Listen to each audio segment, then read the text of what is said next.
Welcome to another video by Pharaoh's Technology. Today what we want to talk about is some fundamentals of SQL that you really should know in order to understand what's really going on. So let's go ahead and get started.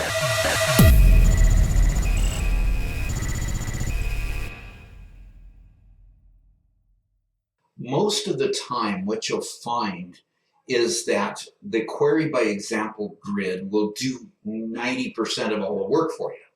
And we can get lazy and we can just use that query by example grid all the time. But I found that it's useful, especially when I try to migrate my skills over to SQL Server, or I want to migrate my skills over to Oracle. Both of those SQL codes are a little bit different than the SQL you get in Access. But understanding what's really going on in Microsoft Access can help you launch your career into SQL written for other types of systems. So let's go on and see what's going on here. So let's start with the select statement. Now the select has two components. The select statement has the select statement itself telling you what fields it's going to select, and then it tells you where it's going to come from, the table that it's going to come from. So if we use the query by design grid over here, you see if we put in account managers as the table, and then we down below have the field that we want to choose. Then if we look at the SQL, we'll see that we have a select statement and it tells what column. It tells you table dot full name as the field, and then it'll tell you from the table.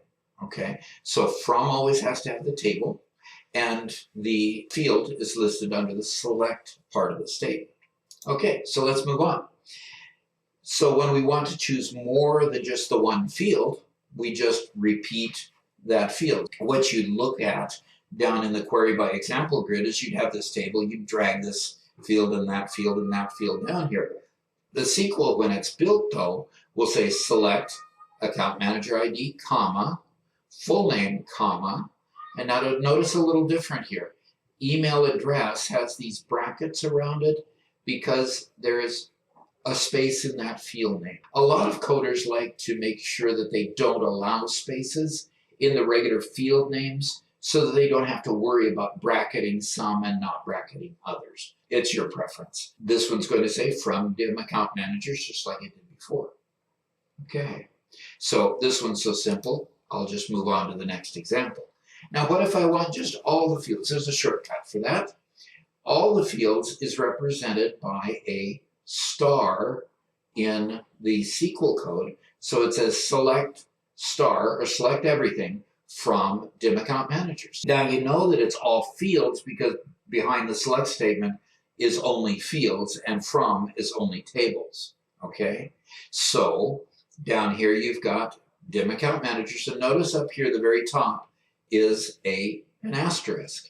Now that asterisk or star, if you pull that down here, this is what it looks like down here. Let's move on. There's a where clause. Now you use a where clause, and down here in the query by example grid is shown as criteria. So the where clause in SQL is represented by the criteria line in the query by example grid down here.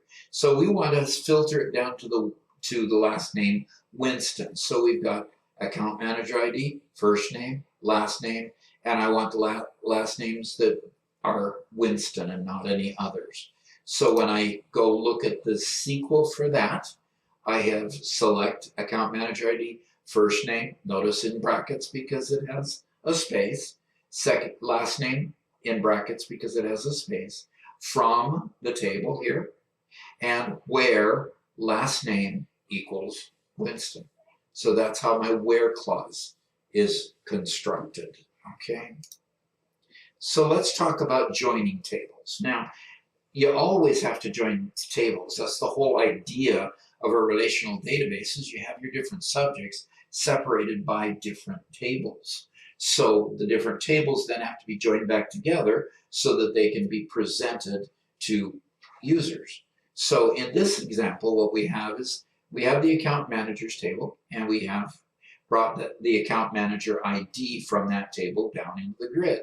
We brought full name from that same table down here, but we want to know what state they manage or what states that they manage over here. So we'll take that out of the territory field. Now, when we construct an inner join, we right click on this line here. You have to be really careful and click the point of your cursor right on that line, and you right click. And when you right click, you get this dialog box down here. Now that dialog box here gives you, in number 1, the definition of an inner join. In other words, they're joined where only include records where the joined fields from both tables are equal. So every time there's a match in the table 1, match in the table 2, where they match, it'll give you a record. If there's no record in one table or the other table, then what you find is that you'll only get the records where they're matching on both sides, okay? That is represented by the term inner join here in the query. So let's look at how it's constructed. You have select account managers table dot account manager ID, dim account managers table full name, and dim territory dot state table and the state field, okay? Now, from the two tables, inner joined, and then it says on, okay, this field and that field. So you can see the field names down here that represent how this link is linked together in the query by example in the graphical grid here. So that is the normal kind of a join where you can just make sure that all the data records match and you get full data on both sides of the thing. Now here you would find, if you want to then figure out what account managers don't have territories or states, then we can go do other modifications. So let's look at a left join.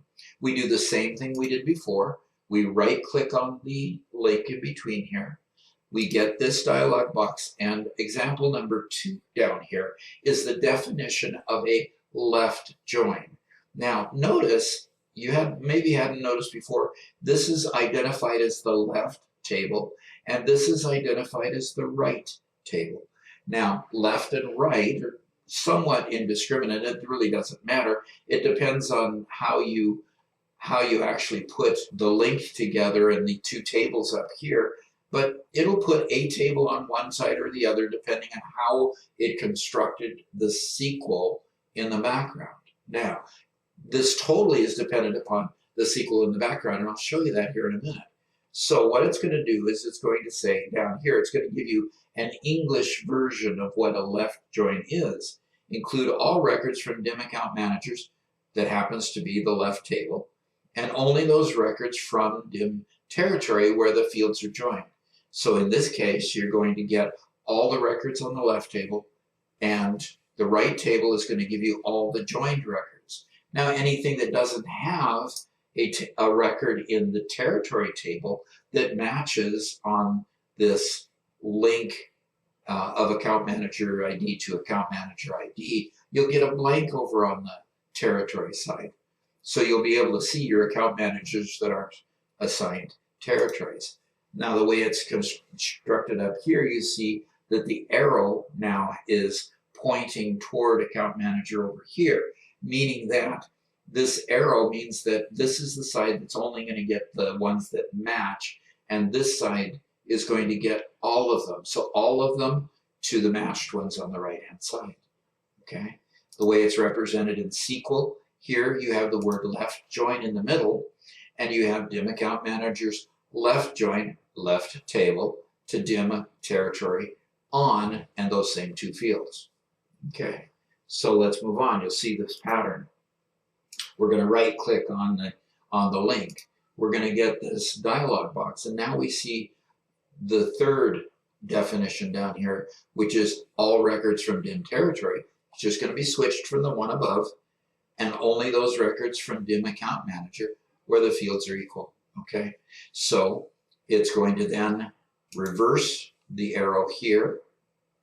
Okay, now the arrow is pointing over this direction, so the all side is down here, and the one are just the matched sides here. So now you can see territories that don't have an assigned account manager, is what the reality of that would be.